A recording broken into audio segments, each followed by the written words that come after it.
My name is Alan, lead pastor here at Live Church. Good to see you. We are in this third week in the series called My Big Fat Mouth. My Big Fat Mouth. Now, we didn't make this decision to do this series because it's a cute little title. We didn't decide to do this because we wanted to fill up the dog days of summer. Some people will do that. They want to do something kind of interesting so that people can come. We decided to do this series because it's extremely important. It's extremely important that we learn how to use our words. It is a life or death situation here. The quality of our lives depends on how we use our words, what we do with our mouth, our quality of life. Let me just share with you a couple scriptures to kind of support what I was talking about, what I'm saying right now. Proverbs chapter 18, verse 21 says this: the tongue has the power of life and death, and those who love it will eat its fruit. In other words, those who love life will eat the fruit of life, which are words that are driven by life. Those who don't love life will eat the fruit of death, is what it said. Those are words that come from below and not from above. 1 Peter chapter 3, verse 10 says, for whoever would love life and see good days must keep their tongue from evil and their lips from deceitful speech. Wow. If you love life, enjoying life, experiencing the abundant life has to do with your words, your tongue, what you say.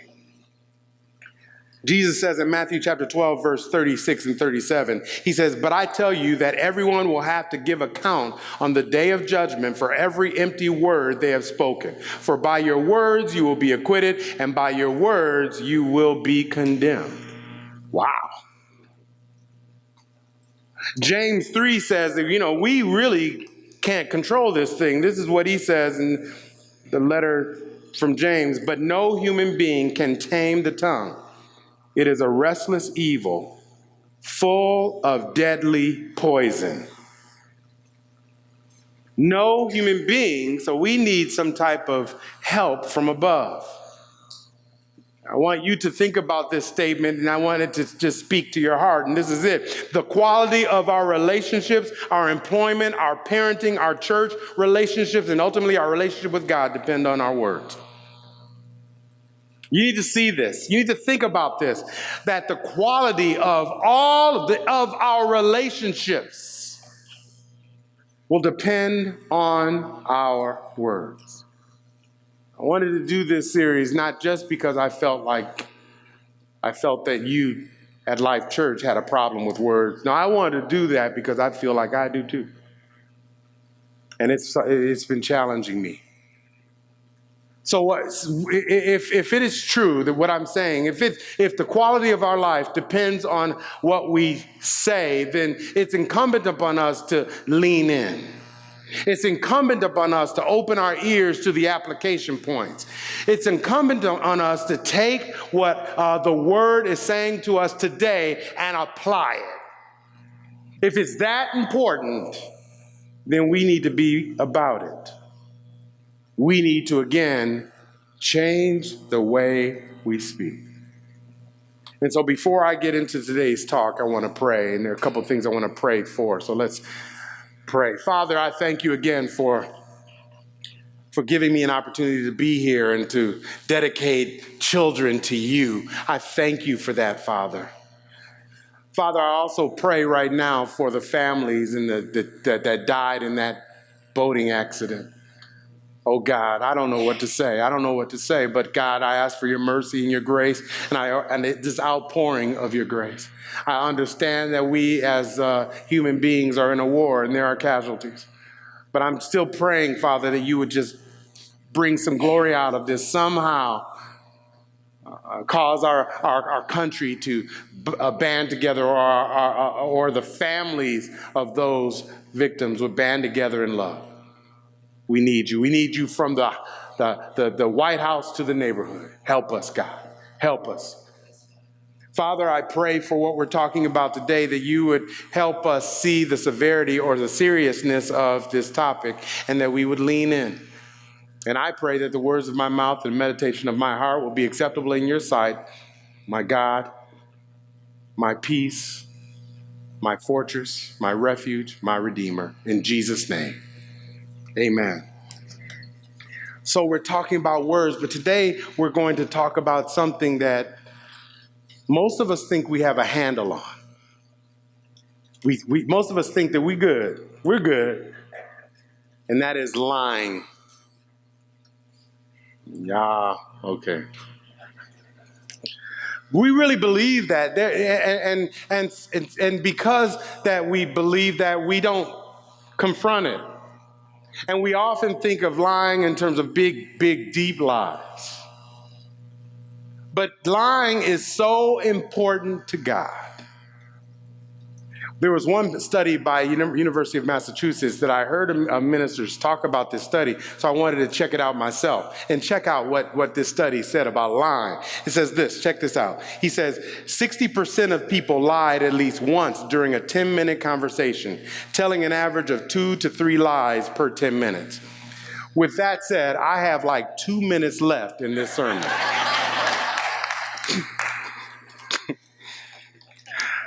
The study talks about women and men. And the study found out that men and women, they differ in content, but not in quantity. They lie just as much. This is what the study says. It says women were more likely to lie to make the person they were talking to feel good, while men lie most often to make themselves look better.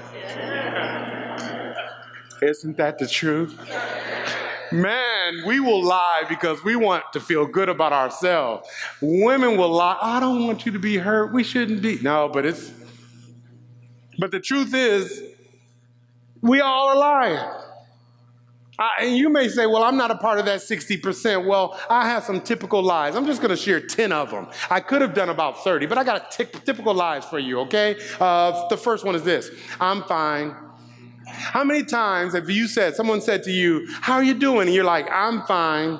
And you know that your life is a wreck. How many times have you know that day you were going through something and that person came to you and said, how you doing? You say, I'm fine. And you say, oh, it's cool. It's not a lot. Because I just don't think that they would care and they would want to stop and listen. Well, if they don't care, once you say, well, I'm not fine, they're just going to say, okay, good. And they'll walk away. I've seen that happen.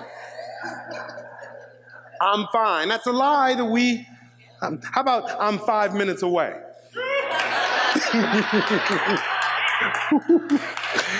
So I had a breakfast engagement yesterday, and I was already a little late in the rain, and so I got to the light, not while I was driving, I got to the light, and I text that I was 2 minutes away. And before I pressed send, I think I might have done ... or something. I'm thinking and said maybe 3, because I was thinking about this sermon. It was probably 4 or 5. I'm sorry. How about I'm busy that day? Someone asks you to go to some type of engagement, maybe a party or something, and your first response, it's like a default button, isn't it? I'm busy. You know what I'm talking about? I'm busy today. How many of you have been that way? You know what I'm talking about. You know good and well you're not busy. You just don't want to say to that person, I don't want to be with you. And even if you like them, you just don't want to say, I'm really not interested in going. Because we want to protect their feelings. I'm busy today. How about this one? I love it. And you got friends on Facebook and they post their pictures and stuff, and they post their outfits and stuff. And then you don't even have to do this, but you get on their post and say, girl, you're slaying it. And you know good and well they're a hot boiling mess. But you don't, I'm not criticizing, I'm not talking about any specific person, but I love it. How do I look? I love it. And then you walk away and you whispering. Okay, you say I don't. How about I gotta go. And so you go to these parties, you go to these events, and you know you don't want to be there, and then you say, you walk to someone and says, you know what, I really gotta go. And you don't have to go, but you don't want to tell them you don't want to be there. You know, I gotta go. I gotta go. No, you don't. You don't. How about this one? Yeah, I'm listening. So Marcia and I were at this restaurant the other day, and so let me say this about my wife. She is a reflection of 1 Peter chapter 3, which is the woman is supposed to have a quiet spirit, and that is my wife. I mean, if you were to look up quiet spirit in Webster's, she would be like, I mean, she is clearly a quiet type of person. She just doesn't talk. She doesn't talk about people. She doesn't talk about things. She just doesn't. And you know, for us men, we love that. But I'm just saying, I mean, we have a wonderful relationship like that. So, but for some reason, I'm looking at my cousin. I haven't seen him a lot. How you doing, man? Okay, I'm sorry. I shouldn't have done that. That's kind of, okay. It just came to my mind really quickly. Sorry, Roy. For some reason, she just felt like she had to talk. I mean, she just went on and started talking. And I wasn't used to that, but she was just talking about something. It was significant. It wasn't random. And she was talking, and she stopped midstream and looked me in the eye and said, Alan, are you listening? And I said, nope. I said, nope, because I got to preach about lying on Sunday. Tell her, ask her. That's exactly what I said. I said, nope, I wasn't listening. I don't even know what you were talking about. That's so bad. I know. It flows right into the next one, because I probably said this to her right after that. Just kidding. You know, you say stuff, just kidding. I got that bad. And there's some of you here that are always calling me out about that. I know you're not really kidding. And I'm like, no, I am. We lie. Just kidding. Okay. How about this one? Let's keep in touch. You see someone that finds you on Facebook, and you have not talked to them forever, and you iMessage them or inbox them, and you're talking, and you close it by saying, you know, let's keep in touch. And you know, in your mind, that you're not ever going to talk to them, ever. But you just say it. Okay. How about, oh yeah, that makes sense. When you're in a meeting with a person and they're talking, and they're waxing eloquent, and you're just sitting there, and then they say, hey, you tracking with me, man? You tracking with me? Does it make sense? And you're like, yeah, that makes sense. And that happens to me all the time. I hate to say, not all the time, but yeah, that makes sense. And I know it doesn't. It's not that, and sometimes it's not that it doesn't make sense. It was because I wasn't listening. Okay. Hey, confession is good for my soul. How about this final one? Oh yeah, I remember you. So 10 years, 20 years, 30 years, 40 years, high school reunions, right? And then people come up to you, right? And then they come up to you and they're sharing all of this. They know where you live. They know about your family. They talk about the time you were at their house. You really, that you spent, one person said to me, you were my best friend. And I'm looking at them like, I don't know who you are. But the thing is, what happens is because I don't want to hurt his feelings, I start smiling and talking to him like I do. And I'm like, he says, do you remember me, Alan? Yeah. Oh, yeah. Yeah. Okay, we'll talk to you later. And lying. These are just typical lies. There were about 30 or 40 of them that I could have shared. But the truth is, a lot of us lie, and we call these lies white lies. But as someone just said, a lie is a lie, and I want to ask the question, so what does God think about these types of lies that I just talked about? Proverbs 12:22 says this, the Lord detests lying lips. And the word detest means that he has this hatred. It also means that he is almost nauseous over the fact that we lie about saying, I'm fine. We lie about saying, oh yeah, I remember you. Oh yeah, I'm listening. Do you realize that he detests? It's not that when you read this, he just detests when a person says, I really didn't murder him. No. He is angry and hates and is nauseous over any kind of lie. Isn't that crazy? So I want to talk about a couple things today. I want to answer some questions. I want to answer this question simply, why do we lie? And then, what's the big deal? If he detests it, if he's so angry about it, if he hates it so much, why is it such a big deal for me to say I'm fine when I'm not? Why is it such a big deal for me to say, yeah, I'm really listening to you? Why? He says, what's the big deal? And the final thing I want to talk about is how can we stop it, or how can we change? How can we change? So before we answer these questions, I want to have a working definition, and it's simply this. It's lying is saying something with the intent of creating a false belief or impression. It's an attempt to get someone to believe something that is not true. And this is just the working definition. But from it, I want to answer the question, why do we lie? And this is not an exhaustive list. I'm really just talking about three things, but I think the three things are big. I think and I want to go through them kind of quickly because we don't have a whole lot of time. But the first reason I believe we lie is fear. Fear. Fear of what people think. Some of you may not know who this person is. It's the late Ted Williams, played for the Boston Celtics. He's a Hall of Fame, Red Sox. My goodness, he was a Hall of Famer, passed away several years ago, but he wrote a book and said this. He just made this statement about fear. He says, we tell lies when we are afraid of what we don't know, afraid of what others will think, afraid of what will be found out about us. But every time we tell a lie, the thing that we fear grows stronger.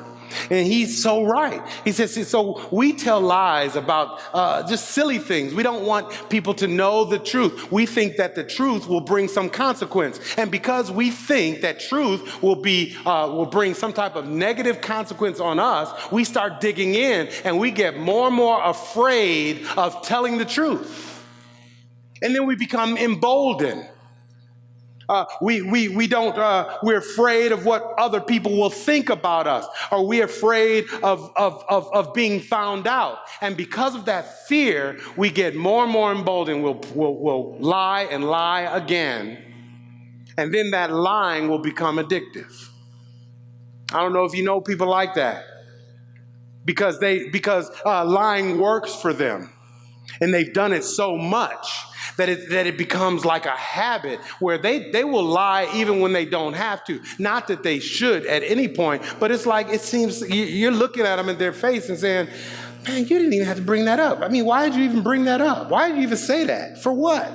There are people who again, they will lie out of being afraid of the consequences. The second thing is control. Control. People will lie because they want to control the narrative. You know what I'm talking about. It's really manipulating. They lie because they want to control what you think about them. They want to control the narrative. They want to prop themselves up. And so they lie. Oftentimes they do it because of money or sex or status or that type of thing, because they want something from another person. And so they will lie because they're controlling the narrative. There's a movie that I've probably shared the story, and I shouldn't be talking about this movie in 1992, Boomerang. Now, Boomerang for me was, I mean, it's not a good movie, so don't look at it. But in this movie, there was something that happened with Eddie Murphy and Layla Rashawn. It's really something that was interesting in that movie. Okay, so Eddie Murphy had Layla Rashawn at his house, and so he was simply trying to get to know her so they can become good friends and, you know, go to the library and stuff like that. Okay, so they're talking, and he's trying to, you know, get with her, and he's talking, and so he started his lies about his relationships, and that he's been hurt. And he started, and when he started it, he saw her face. She's like, oh. And so then his eyes popped up larger because he realized something.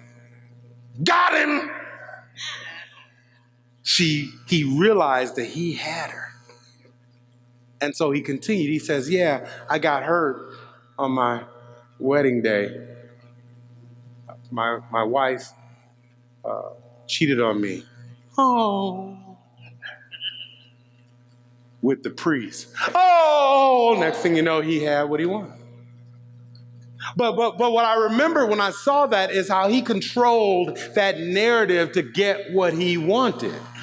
And that is what people do. They will lie because they want to manipulate in order to get what they really desire from the other person, instead of being truthful. And sometimes if I'm being truthful and say, this is what I want, that person might say, well, this is what you're not going to get. And so what they do is they control, they manipulate in order to get what they want. The third thing is pride. And pride is this whole idea of, if I lie and create this narrative, then you will think that I am all that. You will think that I'm the man or I'm the woman. I remember when I was living in Atlanta, and a lot of this was happening, and some of you have gone to Atlanta and you have experienced it. A lot of flossing was going on during my time. I mean, everyone would have their business cards, like Funky Fresh Production, and they would just like come and bam, they would, these, I don't know if you're talking about, but if you know what I'm talking about, but they would have these businesses, and all of them, or many of them, would have modeling agencies. And this is what they do. We'd be in a line going to a club. They walk up to this person and they say, you know what? You look like you would be perfect for my modeling agency. Here's my card, Funky Fresh Productions. Bam! It's like, oh, wow, I got this card. And then they would drive away in a rented car or another person's car. As they drive back, get rid of that car at the rental place, and then go right back to the mother's basement. I'm just saying, I experienced that a lot. But what was the problem was, people out of pride or wanting to be seen in a different light will tell a lie. They will tell a lie in order to get a status. They will tell a lie on their resume. They would just build that resume up. And they know that they haven't done that. They had not programmed with C program and all this other stuff. They didn't, all they've done is sent out a couple emails. And they will put this on their resume, and lying takes place because they want to look better. They want to be better. Because if they tell the truth, if they're really transparent about who they are, in their minds, because of their fear, they think that they're not going to make it. They're not going to be chosen. Lying really is an act of doubt, because it is God that raises up people and puts them down. It's not about necessarily, you can have all the qualifications that any person can have, but if God doesn't want you to be lifted up, you will not be lifted up. Or you may not have all the qualifications, but because of the grace and favor of God, He will raise you up, and you don't have to lie. You can tell the truth.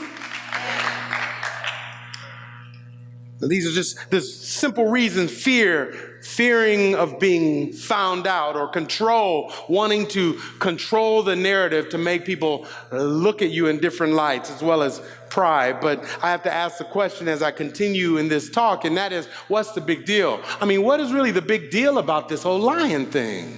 Why is it so bad, again, for me to lie about little things? Especially if it's going to make me look better, or if it's going to protect me, or if it's going to keep my marriage together. Why is it such a big deal? Because it's a big deal to God. It's a big deal to God. There are three things I want you to see. I want you to think through when we talk about what is the big deal.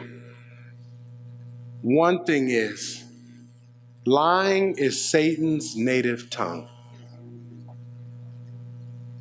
Now, I heard that from Pastor Craig Rochelle, and it just blew me away, because that is a fact, that lying mimics Satan. It mimics Satan. This is what Jesus said in John chapter 8, verse 44. Check this out. He says, he's talking to the Jewish leaders. He says, you belong to your father, the devil, and you want to carry out your father's desire.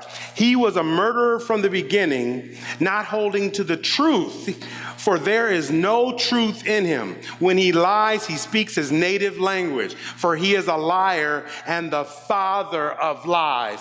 God says this is a big deal, because every time we lie, we are looking just like Satan, and it breaks his heart, because, see, God knows what Satan did in the Garden of Eden. He lied to Eve, and because of what Eve and Satan and Eve and that took place in the Garden of Eden, we have experienced the heartache, the pain, the destruction that we have on this earth right now is because of a lie. And every time we're lying, we're looking just like Satan. It breaks his heart. Why are you doing it? Because, see, Satan's lie was the reason why Jesus had to come to this cursed world and die on the cross. And here we are in lockstep with Satan, walking with his hands and being just like him, lying. Every time we're doing it, we're breaking God's heart. He detests it, because you're looking like his mortal enemy. But yet we do it. It's a big deal. Lying is the native language of Satan. And Jesus said, talking to a bunch of Pharisees who were giving a false report about Jesus, he says, you are of your father, the devil, because you're acting just like him. You want him to say that to you? Every time we lie, he says, you know what, you're acting just like, is he your father? Is he your father, really? Lying, secondly, is the enemy of relationships and community. It is the enemy of relationships. So how many of you have said, I don't trust anybody? How many of you said that? How many of you feel that way? We're in a whole generation of people that don't trust others. Why? Because they've been regularly lied to, and they lie too. How many of you have actually said that, or you feel that way? I don't know. And so what happens is, because of the lies that are just a part of our society, whole communities are suspicious of other people. In your relationships with other people, you look at them side-eye because you're suspicious. You don't think if they're truthful or not. You have a normal conversation with them, and you just don't know if they are actually truthful.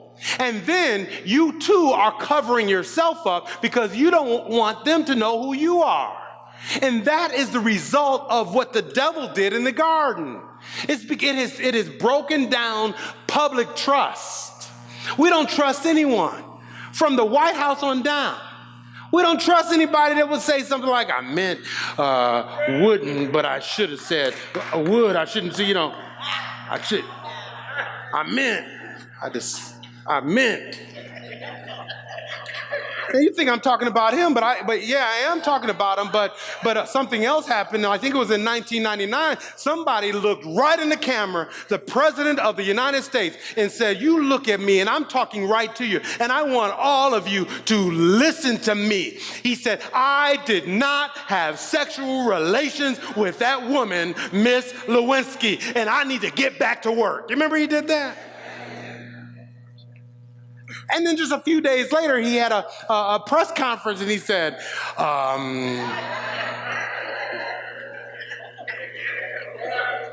we talk about 45, but we need to be talking about 42 or 3. Which one of you was 4, 5, 4, 3, 2?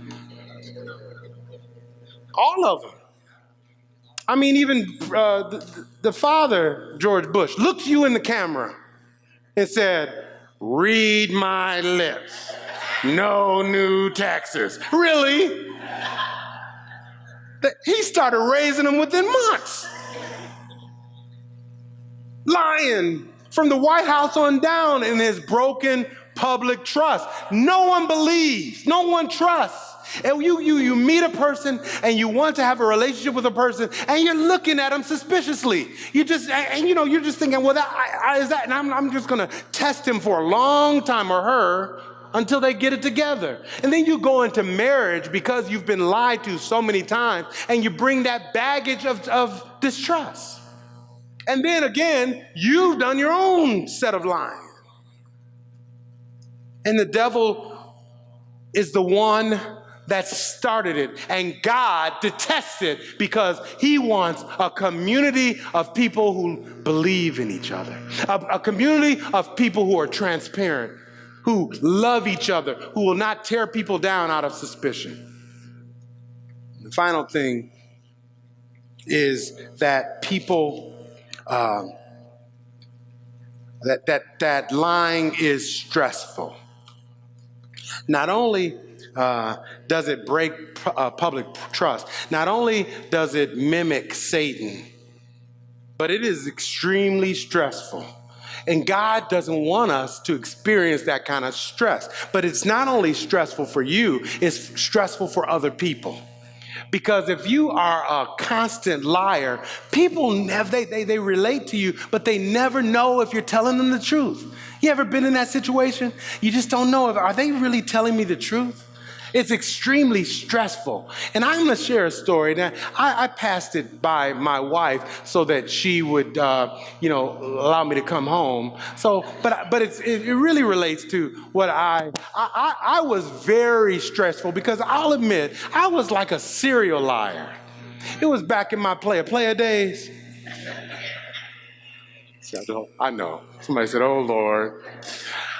And so I'm just going to share this with you. My Sia said it's cool because I think it makes a point.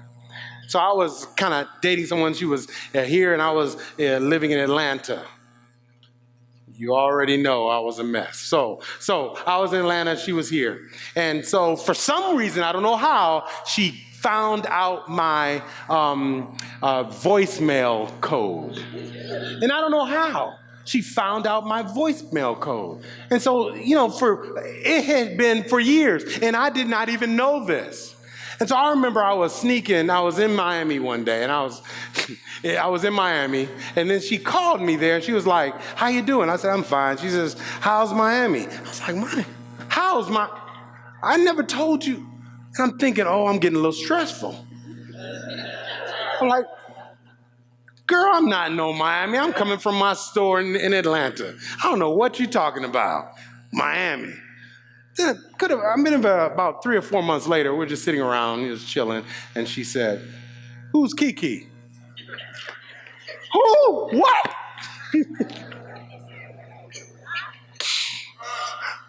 I was like, Kiki? There's no Kiki in my life. I don't know a Kiki. I started getting more stressed. Because she starts saying stuff like that all the time. I was like, See, again, lying. I was just lying and lying and lying, and it was causing some stress. It got so bad that I got this thing called alopecia. I don't know if you know about alopecia. Some of you do, where, my hair, well, I had some hair back then, and I had splotches of hair that would leave because I was so stressed. I mean, so I was like among the first to have a high top fade to cover up those spots in the back of my head. And it was all because of my stress. Because I was running, I was lying. The last straw was when I got a call and was crying like, I'm tired of you lying. Someone was over your house, and I'm tired of you lying. I'm like, what are you talking about? I didn't want at my job. And she was like, hold on, I'll get back to you. And she put me on hold, and I had to think really quick. I was like, what is she doing? And then I started thinking, if she does have my code, she's probably going to put me on a three-way. So I cut back, and first thing I panicked, and I hung up the phone really quickly, and I called my voicemail and heard something and deleted it. And so she called back, you just deleted it. No, I didn't. It was the beginning of the end. See, lying was stressful for me, but it was also stressful for other people. And I know it's a crude kind of example, but I think that you get it, that when we lie, we will experience stress because we're always wondering if somebody's going to find out. But at the same time, the person who's close to us, they're all also looking at you and just wondering. And don't think, it's so funny. Gosh, don't think that you won't be found out. See, it's something that we really think. We really think that we are really good at it. That we're good. I mean, I got this on lock. I used to say that. I got this on lock. I had nothing on lock. Matter of fact, she got my lock and got on my voicemail and unlocked it. You think that you're controlling things, but you're not, because God detests lying. And he will make sure that person that you're lying to will find out. He will make sure, because he wants to protect that person who's going through stress too. And so get ready. Again, if you are a serial liar, just get ready. You're thinking that you're running, but you're not. God is running faster than you, and he's already coordinating it right now for you to be found out. Just get ready. You might want to do business with God today. Just come clean today. So, what's the big deal? The biggest deal is Satan is the one who started this thing, and it tears up relationships, community in the community, and it causes great stress because so that you can lose your life, you can lose your health just because you're running around and you're hiding. What's the big deal? It happened right in the garden. What happened? Adam and Eve, after they fell, the first thing they did was they covered themselves. Because they didn't trust each other anymore. Community, trust, stress. But how can we stop this thing? How can we change? How can we deal with this whole idea of lying? Because I do believe that God detests every type of lie. And it does not matter. He detests all of it. And I think that if 60%, I think is more than 60%. So you have to ask the question, if we're doing that and God doesn't like it, how can we deal with that? But before I do that, let me give you this last one. I forgot, but I want you to see this last one. Because I talked about it being stressful. I talked about breaking relationships and having the native tongue of Satan. I want to do this last one. Lying brings God's judgment.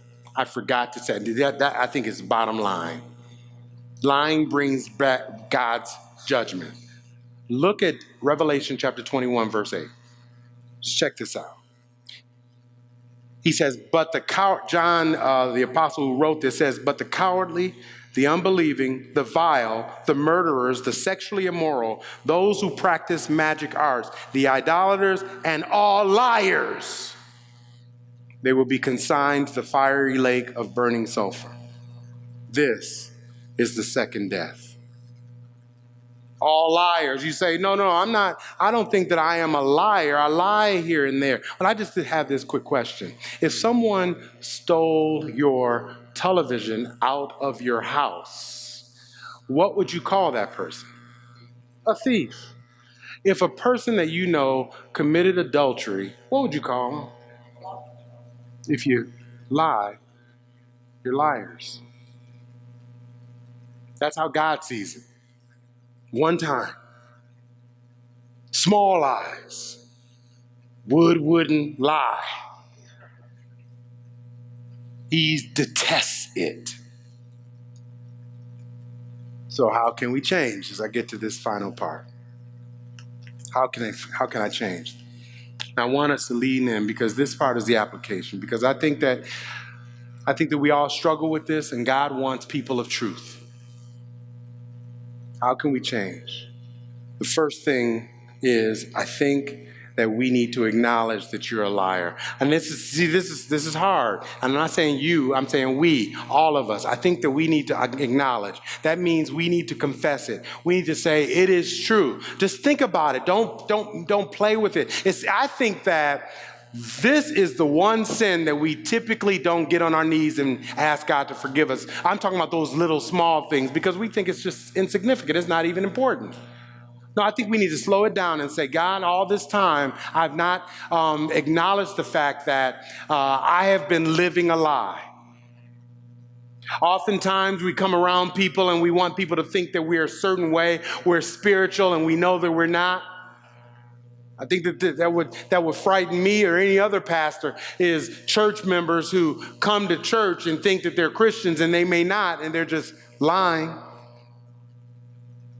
I think we need to do this, and we need to just look at this sin and we need to acknowledge, okay, I'm a liar.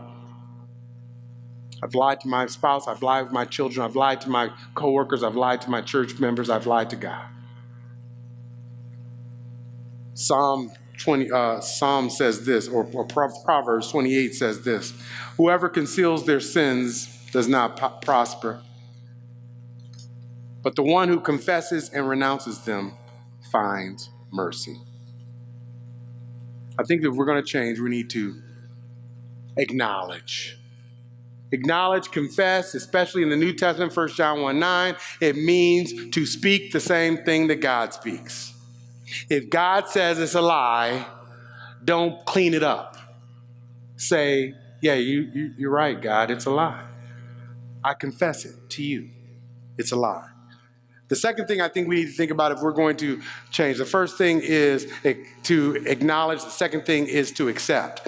Accept the benefits of the new birth. What am I talking about? This is powerful. Paul wrote a letter to the Ephesians, and he was talking to them about the new birth and lying. So look at what he says in Ephesians chapter 4, verses 22 through 25. He says, you were taught with regard to your former way of life, to put off your old self, which is being corrupted by its deceitful desires, and to be made new in the attitude of your minds, and to put on the new self, created to be like God in true righteousness and holiness. Therefore, each of you must put off falsehood or lying and speak truthfully to your neighbor. The first part of it, Paul is saying that something happened when you put your faith in Jesus Christ. It wasn't just some type of intellectual assent, but when you put your faith in Jesus Christ, there was a miracle that took place in your heart. He gave you a new heart. He put the Spirit in you. The Spirit that raised Jesus from the dead is now inside of you. The Spirit that created the worlds is now inside of you.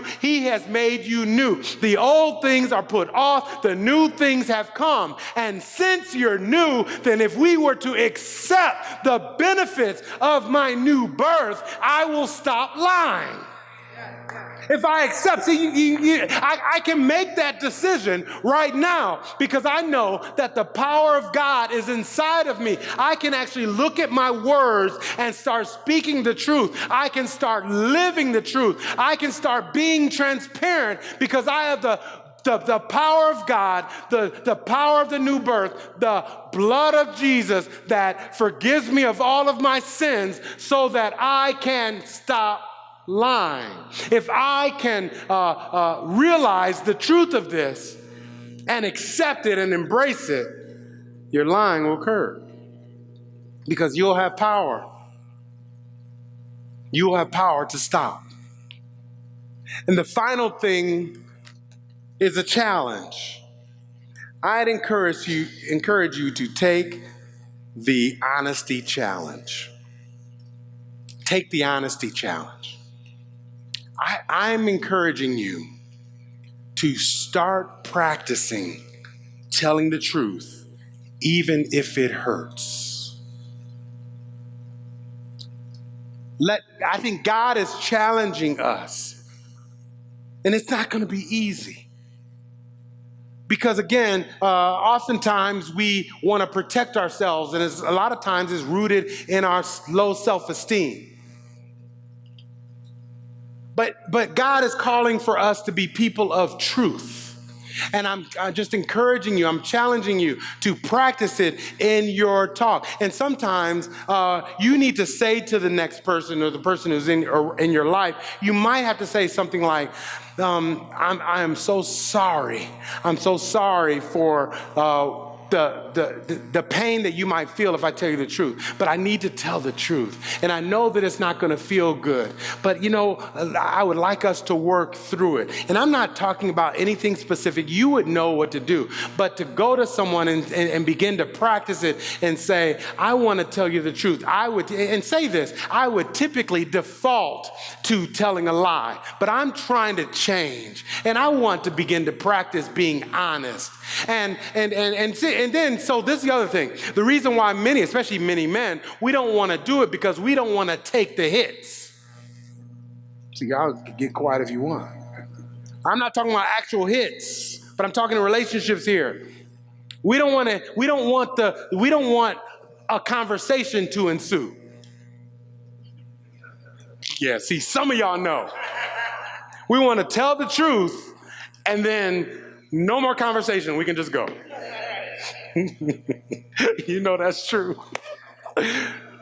But if we're going to practice being honest, you're going to have to just take a deep breath and just let it out. Let them speak.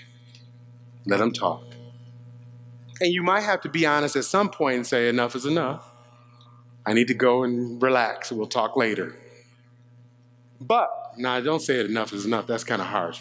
That's something I would say, and I got some problem. I wouldn't say it to Marcia because she would get rid of me quick. So say it like this. Honey, can we just slow it down and talk later? Is that better? You know what? This is the whole thing. You just saw me. And hey, love me, and I just got some issues. That's funny. But that's right, we all do. We need to start practicing it. So let me say this as the band comes out. Gosh, we're late. We're going to come on out. Come on out. See there? I'm not going to say anything else. I am looking. When they come out, say he's out. Okay. Because of how we've been raised and because of some of the pains that we've experienced, it's very easy to lie because it protects us. And it's become kind of like a stronghold. It's something that we can't stop doing because we don't want to hear anything. We don't want to deal with the truth. We don't want to deal with the consequences. And so it's very, very hard for some of us. And I just want to say to you, that we have a counseling ministry at Life Church. It's our Life Church counseling ministry led by Elrita Dodds. Go to counseling at lifechurchsouthfield.org because sometimes you have to talk through it. You have to identify that place it began and start getting some healing. Sometimes you do have to have that conversation and you know that you find yourself lying all the time. but you want to change. You know that it's destroying trust. No one wants to be around you. Then I encourage you to email Elrita at counseling@lifechurchsouthfield.org and confess it, because confession is good for your soul. You will find healing in it. And even if you don't want to go to a counselor, go to a friend. Go to that person that you have lied a lot to and confess it and find healing. And this is the bottom line. And I am closing now. But God, no matter what you've done or how many lies we have spoken, and we, again, many of us we live lies. Many of us lie on a regular basis. But aren't you happy that Jesus died on the cross for us? Aren't you happy that his grace and his love is over us? Aren't you happy that even though he doesn't detest us and he detests lies, but he actually loves us so much, he chases after us and he works with us and he's making us better and he's not going to give up on us? Aren't you happy? Yes, you hear something that this is a tough kind of talk, but walk away with the knowledge of the grace of the Lord Jesus Christ, that he loves you, he has chosen you, you are his child. He's not going to give up on you. He's going to make sure that you become the person that he has called you to be. Let your heart feel glad. Don't leave mad. Be glad and say, God, I'm confessing it to you. And I'm going to accept this new birth. And I am going to practice honesty. But I'm not going to be perfect.